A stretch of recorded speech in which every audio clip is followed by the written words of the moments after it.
안녕하세요. 오늘은 50대 이후 가장 많이 나타나는 변화 중 하나이지만 거의 대부분이 그냥 체력이 떨어졌나 보다 하고 넘기는, 하지만 여러 의학 가이드라인에서 반복적으로 주의해야 한다고 언급하는 변화를 정확하게 정리해드리겠습니다. 바로 걸을 때 숨이 예전보다 빨리 차오르는 변화입니다.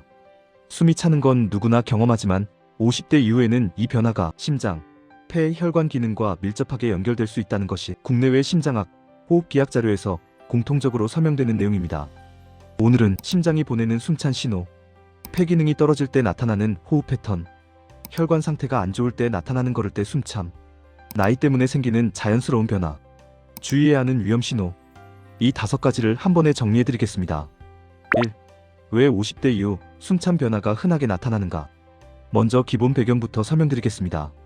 의학적으로 심장폐혈관 기능은 40대 후반부터 서서히 감소하는 경향이 있습니다. 이는 정상적인 생리적 변화입니다. 문제는 이 정상적인 감소와 질환 신호가 초기에 매우 비슷하게 보인다는 점입니다. 여러 연구에서 공통적으로 말하는 핵심은 이겁니다. 숨참이 갑자기 빨라졌다면 단순 노화와 구별해서 봐야 한다. 즉 예전과 비교해 회복이 늦어졌다. 조금만 걸어도 숨이 찬다. 계단이 유난히 힘들어졌다.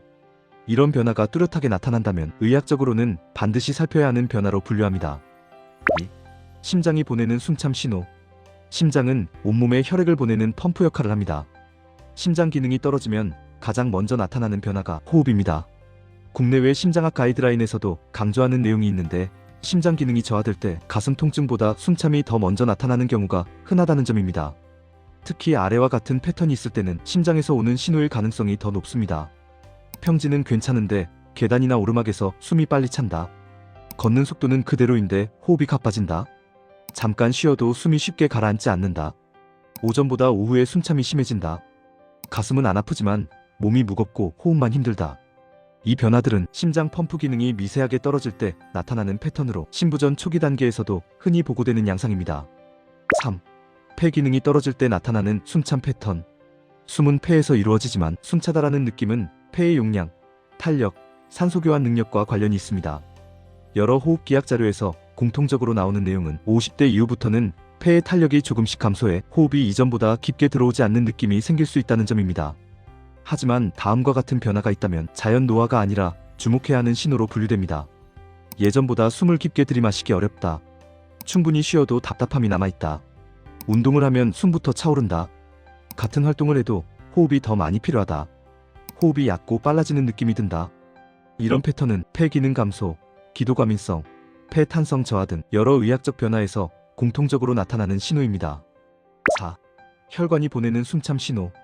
숨참이 혈관과 무슨 관계일까 생각하실 수 있지만 혈관 상태는 숨참과 매우 깊이 연결되어 있습니다. 혈관이 좁아지거나 탄력이 떨어지면 산소가 충분히 공급되지 않기 때문에 걸을 때 숨이 쉽게 찰 수 있습니다. 혈관과 관련된 숨참은 다음과 같은 특징이 있습니다. 평지는 괜찮은데 조금 빠르게 걸을 때 숨이 찬다. 다리가 무겁고 숨이 동시에 차오른다. 걸었다 쉬면 다리와 호흡이 같이 나아진다. 운동 초기보다 후반으로 갈수록 숨이 더 많이 찬다.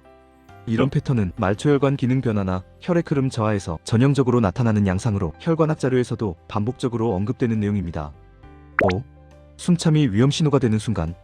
숨참 그 자체는 흔한 변화이지만 다음과 같은 특징을 보이면 의학적으로 주의 신호로 분류됩니다. 갑자기 숨이 더 빨리 차기 시작했다. 예전보다 훨씬 적은 거리만 걸어도 숨이 찬다. 회복이 눈에 띄게 느려졌다. 계단 오르막에서 과하게 힘들어진다.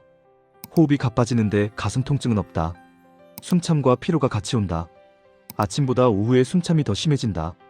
여러 심혈관, 호흡기 자료에서 공통적으로 설명하는 내용은 이러한 변화들이 심장, 폐, 혈관 기능 저하의 초기 신호가 될 수 있다는 점입니다. 6.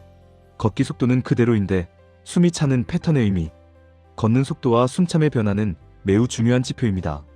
심장학, 운동생리학 연구에서도 같은 속도로 걷는데 숨참이 빨라지는 변화는 심폐기능이 효율적으로 작동하지 않는 신호일 수 있다고 설명합니다. 특히 아래 2가지는 여러 자료에서 강조되는 핵심 패턴입니다. 1. 숨이 차는 시작점이 빨라졌다. 2. 숨찬 후 회복 속도가 늦어졌다. 이 2가지는 노화로 인한 변화와 질환적 신호를 구분하는 데 중요한 기준입니다. 7. 체력이 아니라 심폐효율의 문제일 수 있다. 많은 분들이 숨참을 체력 문제로만 생각하지만 의학적으로는 심장, 폐, 혈관이 얼마나 효율적으로 협력하는가가 더 중요합니다. 예를 들면 숨이 차는 건 똑같은데 총거리나 활동량은 줄어들었다면 이는 단순 체력 저하보다 심폐효율의 변화로 보는 경향이 있습니다.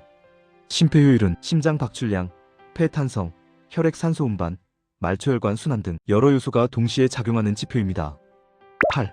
자연스러운 노화대 신호로 봐야 하는 변화. 마지막으로 많은 분들이 궁금해하는 부분을 정리해드리겠습니다. 자연스러운 변화. 아주 천천히 진행. 회복 속도 큰 변화 없음. 계단 오르막에서만 숨참 증가. 활동량을 조절하면 나아짐. 주의해야 하는 신호. 최근 들어 확연히 숨이 빨리 참. 회복이 오래 걸리기 시작함.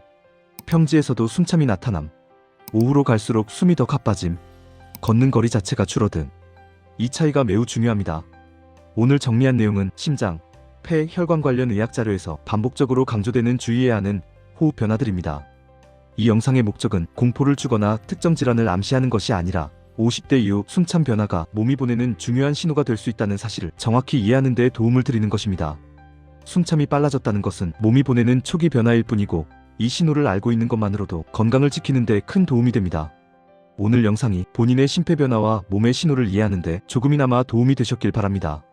감사합니다.